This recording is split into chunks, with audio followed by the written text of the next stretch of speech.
Welcome to this week's Foxcast. I'm Sonny Fox, and this week is a treat because in the studio with me this time is the one and only Stephen Wright.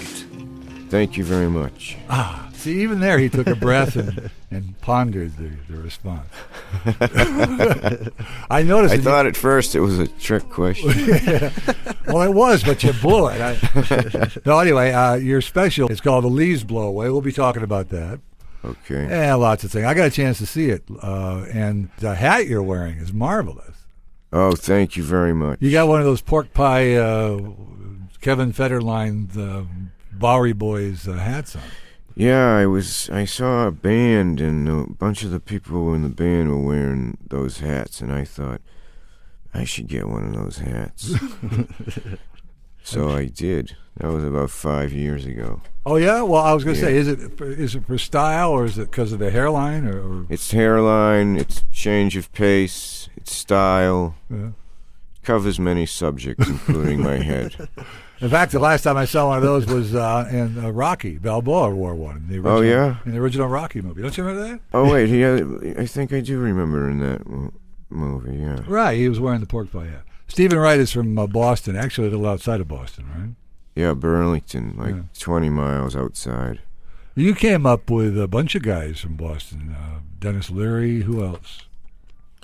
Oh, Bobcat Goldthwait, Paula Poundstone, Mario Cantone. Dennis Leary. Yeah, he said him.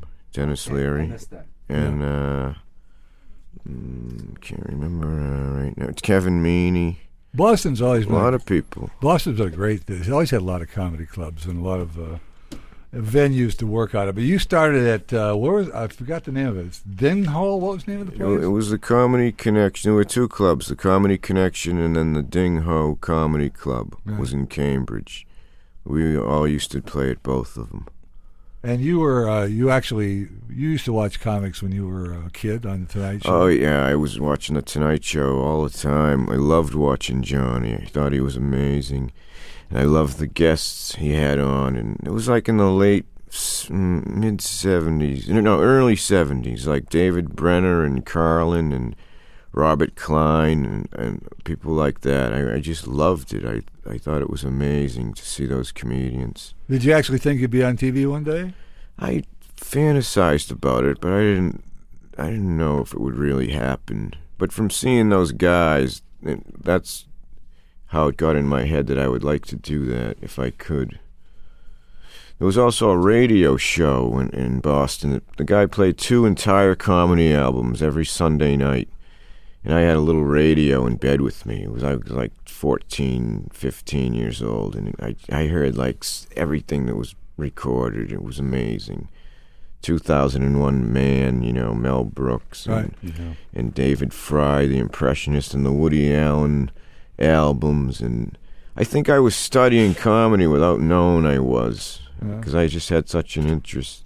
I used to produce a show called The Comedy Hour. It was back in the late 70s. I don't know if it ran in Boston, though. It was in about 100 cities. And we would feature stand-up cuts. And one of the guys you remind me of, I don't know if you're old enough to remember this guy, Jackie Vernon. Oh, yeah. I know him he was on Mike Douglas all the time. Yeah, he has a very dry... Yeah, he was the closest thing that I can think of to you back in those days. Yeah, he used to say... when my father died, we buried him because he would have wanted it that way. Right. My favorite line of his was, he goes, I go to the beach during the wintertime. Less competition. He goes, I'll put my toe in the sand. I say something like, I must have lost my Congressional Medal of Honor here somewhere. He was so dry, and he reminds me of you. When I was a little kid, I wish the first words I ever said was the word quote, so right before I died, I could say unquote.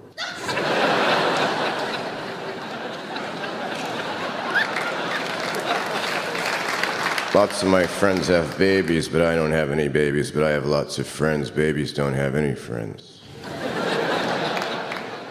They all have those baby monitors so they can hear the baby from the other room, which I consider a form of wiretapping. Someday's gonna be a really smart baby that makes a fake recording of some fake baby noises. Gonna crawl out the window and go to Italy. I need one of those baby monitors from my subconscious to my consciousness so I can know what the hell I'm really thinking about.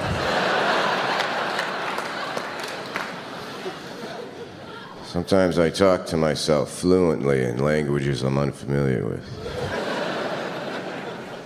Just to screw with my subconscious.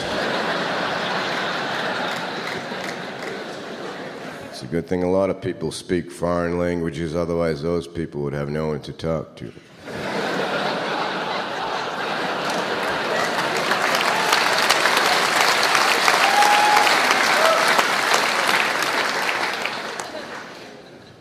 When I was in first grade, the teacher told us that the president was married to the first lady, and all I could think of was, wow, I wonder if she ever saw any dinosaurs.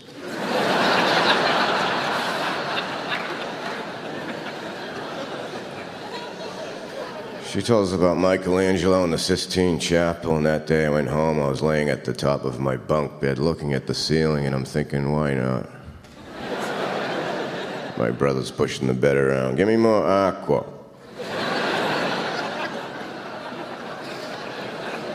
I did Jesus and Santa Claus on a seesaw.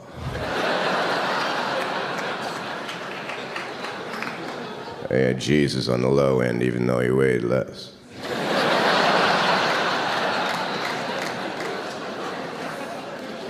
Because he's Jesus. Jesus pissed off a lot of people, you know. Will you stop turning the water into wine? I'm trying to take a shower.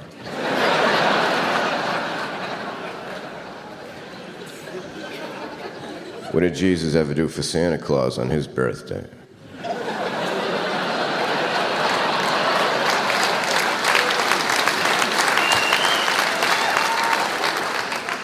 Don't think about it, it doesn't mean anything. Stephen Wright is our guest. I appreciate it. You mentioned watching TV when you were a kid, watching Carson and stuff, but did you ever think you'd end up on television? You were on Mad About You. How many years were you on that show? Oh, I only did about 5 episodes. Oh, did you? I thought you were on longer than that. No, it was like two different seasons. My dream, though, my fantasy was to go on The Tonight Show with Johnny Carson. Well, tell us about the first time that happened. Give us the inside story. I just, Peter LaSalle saw me. He's the producer. Yeah. He saw me at the Ding Ho Comedy Club in Cambridge. Some guy wrote an article about that club, and it was in the L.A. Times, because it was such a weird place. It was half a Chinese restaurant, half a comedy club. And you got one from column B and a joke from column A. So he knew about that place, and he came to Boston to look at colleges. His kids were getting out of high school, and they were going to go to college. So in the summer of '82, he went to Boston, and then he was going to go down to New York and look at schools. And so he went in that club, and he told us he was coming in advance. And so about 10 of us performed for about 10 minutes each. And then just from him seeing me a few weeks later, the Tonight Show called me up. They wanted me to go on. It was like it was very amazing. It was a very lucky break, very surreal break. You must have freaked. I freaked. It was in the afternoon, and they called me. It was only like a 10-minute conversation. I hung the phone up, and I called my friends and family, and no one was home. So it was like this almost partial hallucination, except it was happening. I guess I was hallucinating in my reaction. It was it was weird. And then I went on and just wait. Did you run down the street and grab a stranger? You had to tell somebody? No, I just sat on the couch and just thought, oh, man, that's just amazing. It was just, I just pondered it, you know. Well, no, the fact I didn't reach anyone made it weirder. Right. Like it was possible that you were going to wake up or something. Yeah, it was just unbelievable. He sat there thinking, I'm going to get laid so many times. The Tonight Show. So anyway, when you went out there, I mean, that must have been a hell of a plane ride. Oh, it was just, I mean, they wanted me to go on about 3 weeks after that phone call. And then I'm there, and I can't believe I'm in that building, and the year before I was out in L.A. with my girlfriend, and we were going to a wedding, and she said, why don't we go in the Tonight Show and watch the Tonight Show? And I said to her, no, I think that'll jinx me. I don't want to ever go in there unless I get to be on the show. and then so like a year later it happened.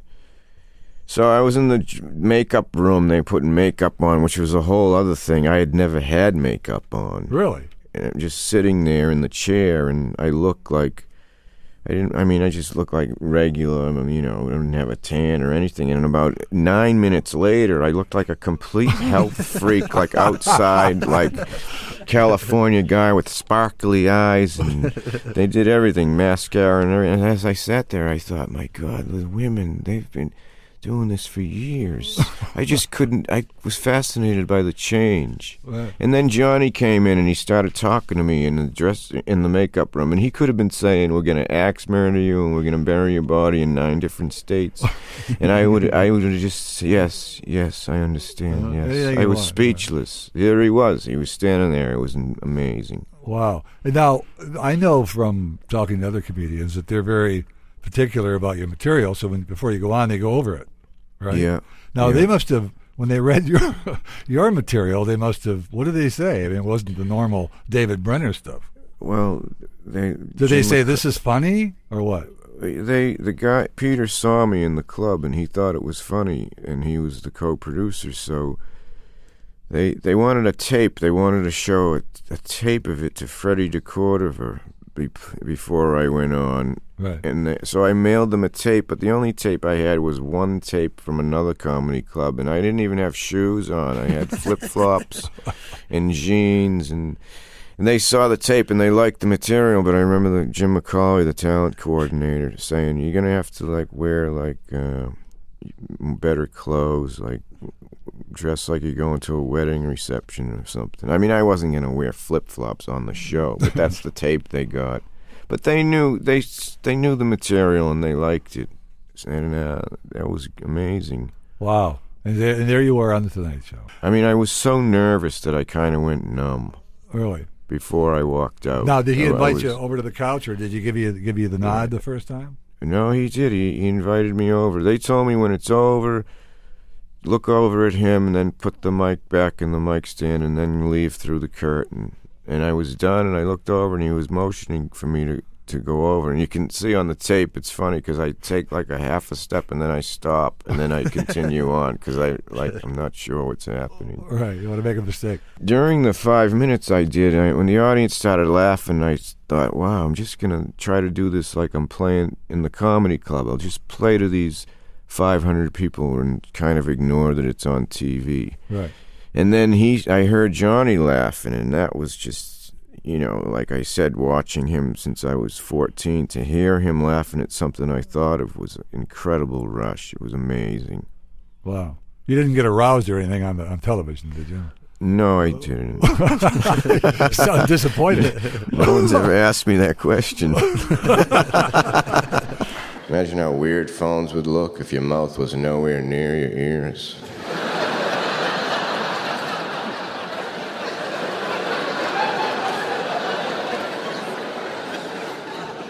Imagine Oshkosh straitjackets for little insane children. Oh, stay away from Jimmy. I met this woman, and I really liked her. As soon as I met her, all I could think of, I was wondering if there was such thing as the opposite of a restraining order. I liked her because she wasn't normal. She liked to dance really fast to very slow music,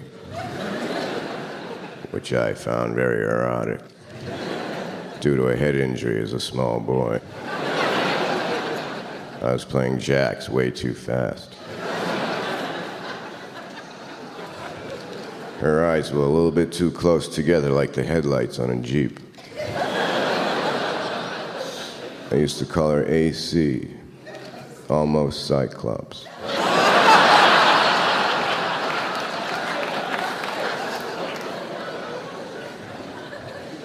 In her spare time, she liked to waste time.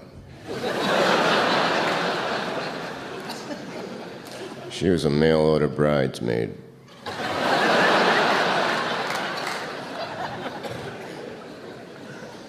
She would drink so much she would slur her pauses.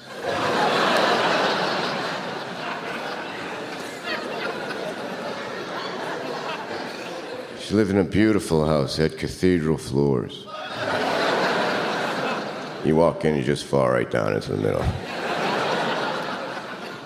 We went out for about 6 months. Then she left. She went back to school in Seattle. She was studying forensic astronomy. She wrote me this beautiful letter, and I read it. In the bottom, I crossed her name off, and I wrote my own name, and I sent it back to her.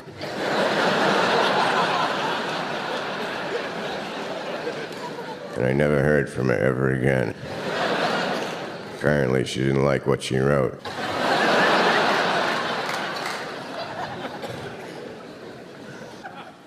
My nephew has HD ADD, high definition attention deficit disorder. He can barely pay attention, but when he does, it's unbelievably clear.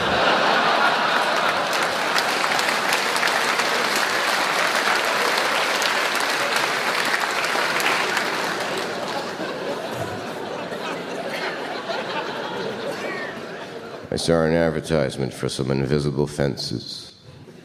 Thought that'll be perfect for my invisible dogs. I live in Massachusetts. I didn't shovel a driveway once this past winter since I bought the flamethrower.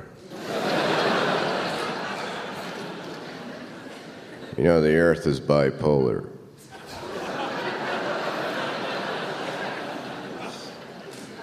So I've been emailing my answering machine, which has been sending faxes to my cellular subconscious, which has call waiting, so in case I'm thinking about something else, I can get back to myself later.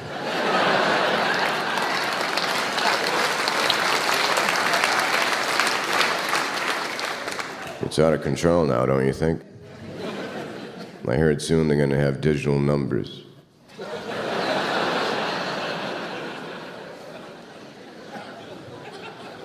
My dog has a website. All it is naked cats.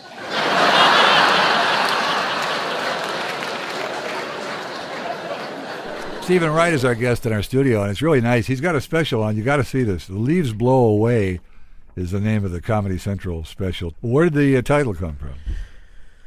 Well, there was a joke in my act that it had that sentence in it, and when I was working with the editor on the show, she kept asking me what was the name of the show going to be, and I said I have no idea, and she said, "Why don't?" She just said that sentence from that one joke. She was kind of kidding, like maybe that could be the name of it, and I laughed. I said, "Yeah, that would be weird if that was the name of it," and then that just stuck in my head for a few weeks, and then I thought I will use that as the name. But I had the joke taken out of the show. So I was going to say, I don't remember seeing it. There's no reference to it in the show at all. Well, it just simply sounded like a title. So, and I didn't really notice that it was gonna cause this curiosity, because people ask me about it, and it sounds weird now when I have to say it has no. It had meaning, but the meaning was removed. Well, rock groups have done that for years. What the hell? You know. Well, actually, it does open with you walking through a very cold, wintry scene, so I guess that sort of ties. I did it in Toronto. The last one I did a long time ago was in Toronto, too, and I did it in Toronto because for some reason the Canadian people laugh a little bit more. Oh yeah, they're more educated up there. They're smarter. They are. I don't know why it is. It might have to do with the exchange rate. Yeah, you get more joke per laugh. Up there. Per laugh. Do you like Canada, by the way? I mean, personally. Yeah, I like it. I kind of feel bad for the people there because they're so focused on the United States that it's just. It's just weird how focused that culture is on what's happening here. I think they should just do what they're doing and forget about what we're doing. Yeah, but they can sit around and talk about us all day and not have to put up with the bullshit that we do by living there. That's true. You know? I like going there, though, because there's a lot of foreign movies there, meaning they're United States movies. I used to tease my friend Mike was from Toronto, and I used to go up there with him, and I said, "Mike, there's so many foreign movies here, I can't believe it." Because they're all made in the United States. But you notice how more and more United States movies are being made in Canada because of the taxes and everything. You know? Oh, yeah, that's true now. Yeah. We're going to talk about movies, in fact, because you're an Academy Award winner when we come back. Stephen Wright's our guest. So last night as I was downloading pornographic bootleg SpongeBob's, sent to me from a hairdresser I know in Argentina, I noticed they had no milk for tomorrow's coffee, so looked at the car keys, which had been strategically placed under the short leg of the kitchen table so the soup wouldn't spill, and I had to make a decision. Do I walk to the store, or do I drive and spill the soup? After half an hour on my hands and knees, I delicately removed the car keys from under the table, and the soup didn't spill, which pissed me off so much that I whipped it against the wall. Then I tried to wash it off with my machine gun squirt gun, which was full of another kind of soup, and I kind of liked the pattern I made, so I took photographs of it, intending to do paintings of the photographs, which I would sell back to myself later, since I am a private collector.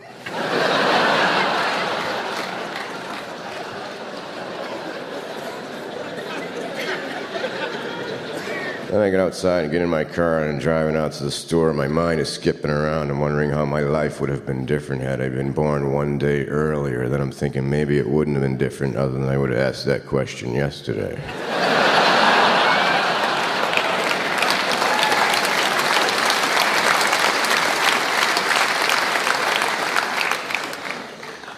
So I go in the store and no one's behind the register, and I'm thinking I should go behind the register so when people come in they can ask me questions and I can say, what do I look like I work here? Then I went to the back of the store where they keep the milk, and out of the corner of my eye I saw the 17-year-old girl come out of the back room and go behind the register, and I'm wondering what was she doing in the back room. And then I tried to distract myself from my own imagination. I looked at a can of peas and I started counting the peas that were on the label of the can. Oh, 44, 45, 46. I'm wondering if they had a meeting on how many peas should be on the label of the can. 47's too many, 45 is not enough. All in favor of 46. Okay, yes, 46. Then I took the milk and I went up to the register and I said, hi, how are you? And she said, will that be all? And I said, no, I want to buy this.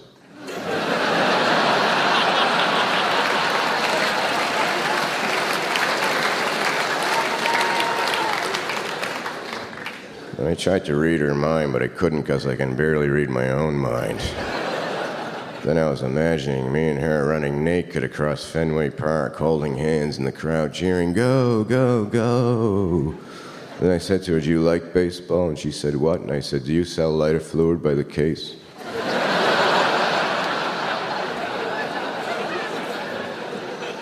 And she got all nervous, so then I left. Then I'm driving around, I'm thinking, all right, I'm still alive, now what am I gonna do?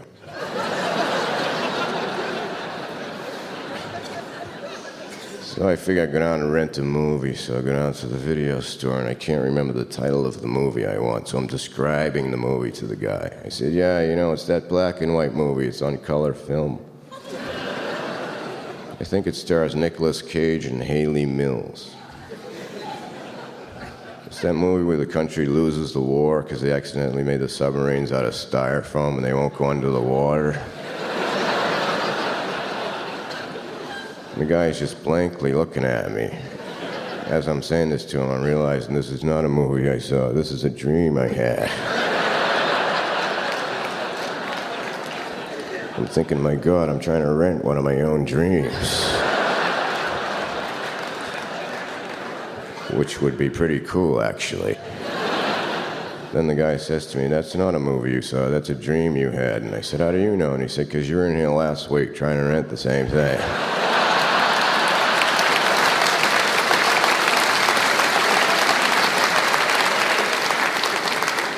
And I said, all right, let me know when you get it in.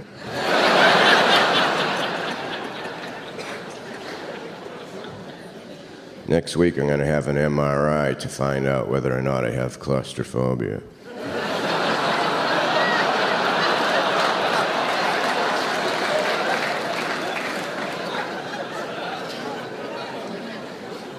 In school, they told me practice makes perfect, and they told me nobody's perfect, so then I stopped practicing.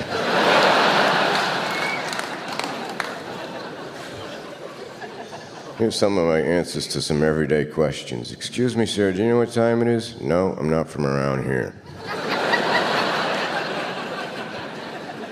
Excuse me, do you know where the train station is? Probably near the tracks. Sometimes when I'm over someone's house and no one's in the kitchen, I like to write things on that to-do list they have on the refrigerator. Memorize distances to all other planets. Adopt baby, then sell on black market.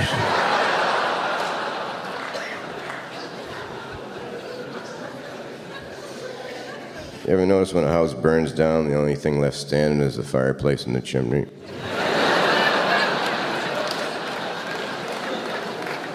How's that for evidence?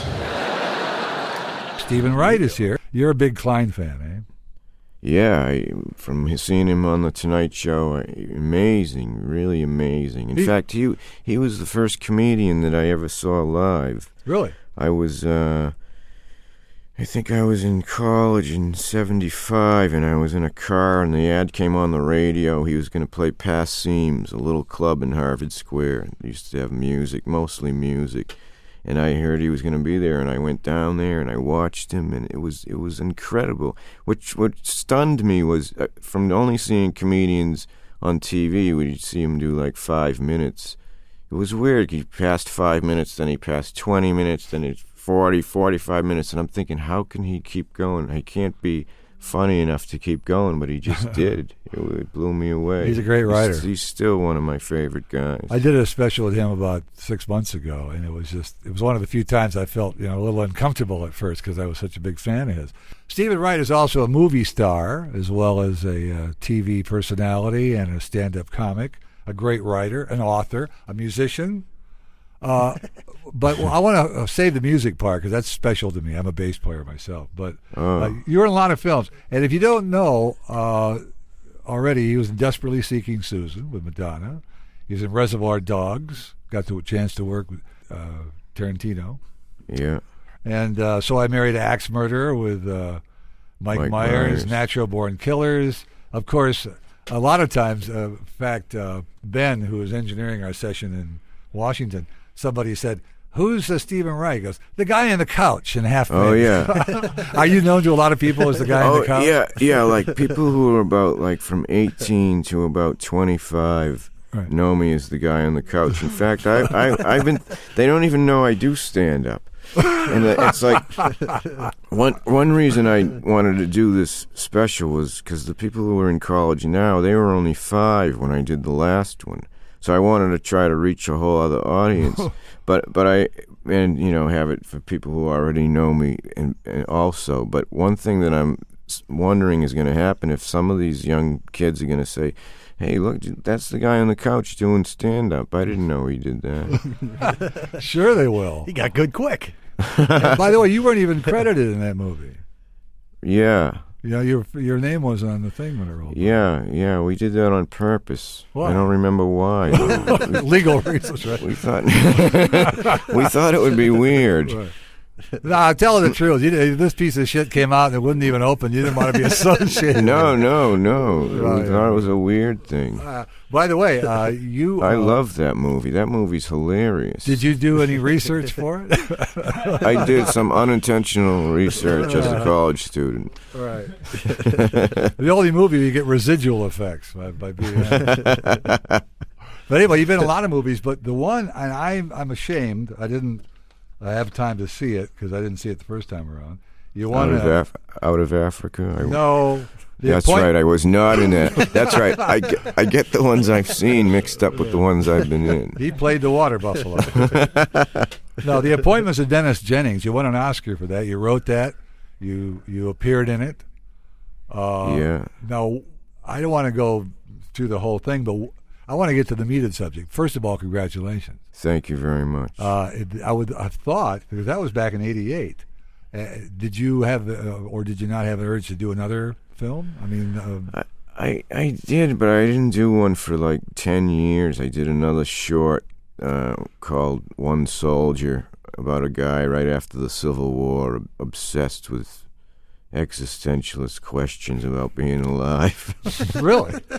Yeah, it's black and white, and I was the guy, and it went on Independent Film Channel. I don't know why I didn't do more after the Dennis Jennings. I just kind of went back and focused on stand-up. But I do want to do more film stuff because the stand-up is such a narrow window of create. You have to create within this window where the people laugh out loud at every few sentences. And I think of a lot of other stuff that won't fit in that window. So I'd like to do both. Now, Stephen won an Oscar for The Appointments of Dennis Jennings back in '88, if you didn't know that, if you're one of his new fans.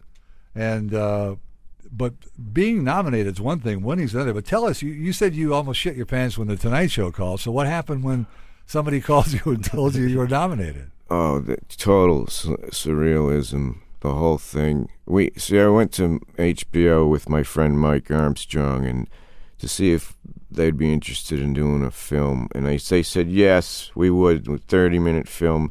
So then me and Mike had, well, now what are we going to do? Now they want to do it. Now what are we going to do? But I went to... You came up with the idea before the plot and everything? We had gone to college together, to Emerson College, and we were always joking about psychiatrists for some reason. So since we'd made so many comments about them, we thought we would make it about that. So we made a movie about a guy who kills his own psychiatrist. And Rowan Atkinson was the psychiatrist, who was just amazing actor. He must have been great to work with. Really funny, because he did so much with his face. That face is incredible. Let's remind the people listening, he's the guy that played Bean. Yeah, and then the Black Adder. Right. And just what an amazing face. So we made it, and we handed it in to HBO, and they said, "Oh, we really like this. We think we should play it in some movie theaters." And before we put it on TV. So we said, okay, that sounds good. So they did, and then because it was on a screen in L.A., it could be in the category of not, it could be qualified for an Academy Award. And then the next thing you know, it was nominated. So I get this phone call in New York. I lived in New York, and it's nominated. Oh my God, you're kidding me. I mean, we didn't even make it for the movies. We made it to go on HBO. Right. At the time, I was taking a creative writing class at the New School in New York, and I remember I had to miss the next class because I had to go to the Academy Awards, which was hilarious to me. So we went out there and we were nominated, and it won. It was like throwing a dart. The show was like a dart, and we were going to throw it onto HBO, and a big gust of wind took it and blew it 50 miles to the right, and it stuck into the bullseye of another thing. Wow. And it won. When I went up with the director, Dean Pariseau, and I remember I said, this is for the short film category, and we're really glad now that we cut out the other 60 minutes. Did you get a goodie bag and all that when you were at the Oscars? I remember I had the Oscar. I had it in a plastic bag, like a kitchen trash bag. I had it wrapped in that so nothing would happen to it, and I had it in my carry-on luggage. And I was going back to back to New York the next day, and the guy made me open the luggage because apparently on the screen there's this thing showing up. And I took it out. He took it out of the bag, and he just held it, and he looked at it, and he looked at me, and he didn't say anything. He just put it back in and put it in, and then I left. And I wasn't a big movie star, so his mind must have been going, where'd he steal this? What is this? He knew it was like the night before. What is happening? Amazing. Does everybody that goes up to get the Oscar worry about tripping on the stairs? I don't know. Did you think about that at all when you went up there? No, I didn't. Really? I didn't think about that. Well, see, that's just my phobia, I guess. Stephen Wright is our guest, and congratulations again for the Oscar. That's amazing. Thank you. Wow. I have a half-twin. I also have a Siamese stepson. A friend of mine is on the Ouija board of directors.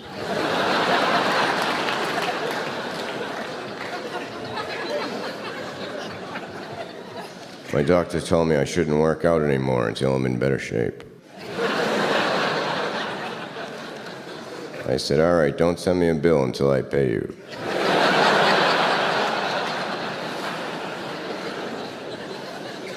I was in 3rd grade when they told me there was a skeleton inside of me, and it freaked me out. From then on, every Halloween, I went door to door naked. Don't think of the skin, don't think of the skin.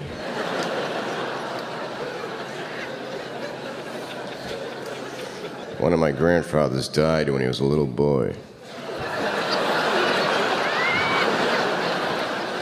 Lately, I've been trying to feel healthier, so I've been eating a lot of vitamins, but I don't know. How many vitamins you have to eat before you feel full? One good thing about it, though, the color of my urine is amazing. It's like going to a laser show. I go in there, I shut the lights off, I put Pink Floyd on.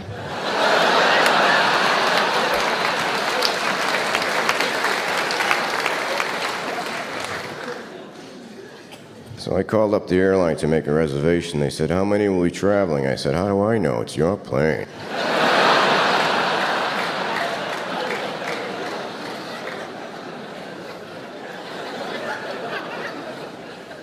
I bought one walkie-talkie.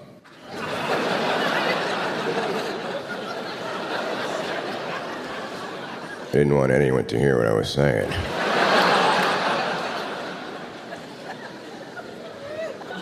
I'm addicted to placebos. I could quit, but it wouldn't matter.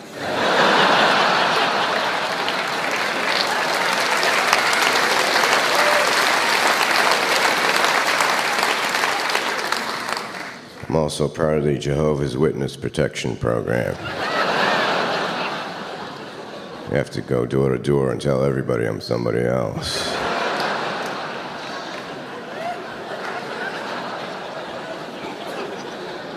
Stephen Wright is at our studio. Stephen, first of all, thanks again for taking the time. Oh, you're welcome. Thanks for having me. Now, we talked about your movie career. Well, we touched on it lightly last break, but I didn't know until I was busily doing a little research on you today for the interview that you're an accomplished musician. And I'm sorry to say that I didn't know that. I was listening to your songs. On the website, you mean? Yeah. Yeah. And the one "You Are Gone" is excellent. Oh, thank you. The beginning sounded a little like America, a horse with no name, the rhythm pattern. Oh. And here he is singing, playing the harmonica and the guitar. I was freaked out. Yeah, Now, people don't know I do that. Did the guitar or music come into your life before comedy? Yeah, it did. I started playing the guitar when I was about 20, and I started comedy at 23.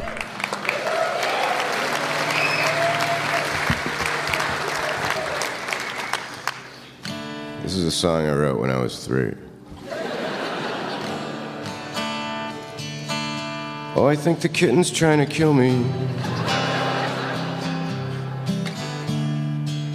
I better kill him first.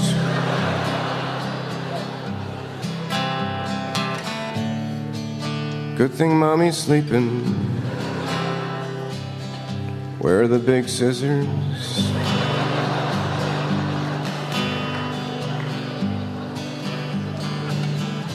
Here, kitty, here, kitty, here, kitty. We're gonna play a different, funny kind of game. Nothing's ever gonna be the same.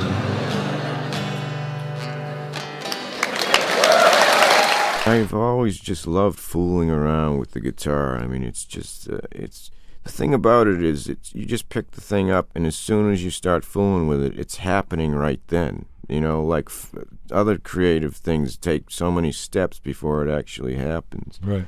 And it's very relaxing. I mean, you said you play the bass? Yeah. Isn't it just fun thing to do? I remember back in years ago, lived in Michigan. We got our first band together. Have you played with other people in public? No, I haven't. Well, the biggest rush for me was after plunking around the guitar in the living room for months, to be in a room with somebody else on drums and bass and guitar, and all of a sudden 1, 2, 3, 4, and the four of you make music. That's such a rush. I mean, you must have felt that way when you went to the studio. Who's the guy that does the guitar with you? Well, he's my friend Mark Werthner. Actually, I met him because he was the cinematographer on the movie I did, One Soldier. And then when he would come over to my house when we were going to talk about the movie or something, I had a guitar, and he would pick the guitar up, and he could play it like 15 times better than me. Yeah. So then that's how we started making songs. Now these But songs, I would like to do that, what you said with a band. I would like to do that sometime. oh, it's a rush. It really is, Yeah. because it's like group sex, sort of, without the diseases and stuff. I think it goes up exponentially. Like so there's since there's more people. It's not like 3 times is better. It's like 16 times better than alone. Well, yes, but with orchestra, then it's you lose the feeling. No, I was going to say you got to get together with Stephen. Lynch? No, the author, the Stephen King? Stephen King and Dave Barry and the guys. They got Oh yeah, they have a band, right? They have a What is it weekend called? band. It's for Author something. yeah, for therapeutic reasons. You'd fit right in. They're all bizarre people. I mean, Yes, thank you. Thank you. no, I mean, can you imagine a band with Stephen King, Dave Barry, and Stephen Wright in it? I mean, well, anyway.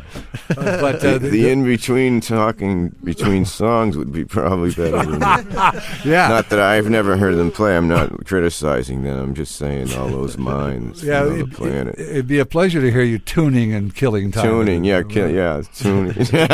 By the way, the songs on your website, are they available for sale? Is that from a CD or just? No, I just put them on. When I made my website, I thought I'm going to put things on there that people don't know that I do. So I have like paintings on there. There's like 16 paintings. And I just thought I'd put some songs on just because people don't know I do that. My friend Mark is amazing because he can play so many different instruments. And he has a little, with a computer, he has a little studio in his house. So I make these songs with 3 or 4 chords, and then he adds everything else, and it sounds like a band. You know what that's like when they do that, and it's such a rush.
Passed you by.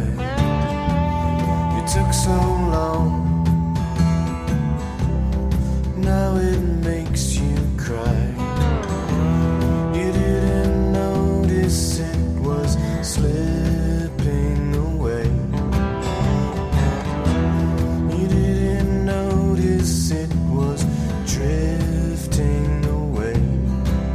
Can you hear me? Listen for you. Can you see me? Looking for you. Can you feel me? Trying to reach you.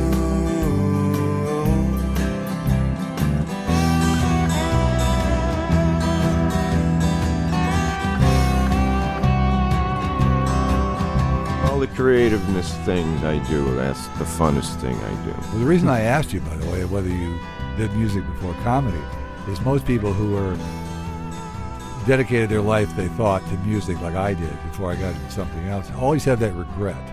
that they didn't follow through on music, or make a bigger part of their life. But you're a wealthy man now. You can do it in your spare time, right?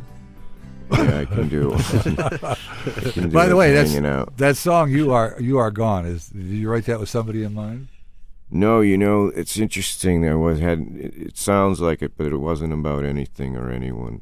Just like your I jokes. once said that to a person, and they said that you just ruined the song for me. Oh, really? Well, you know what you ought to tell them next time? Tell them it's about the person they're thinking about.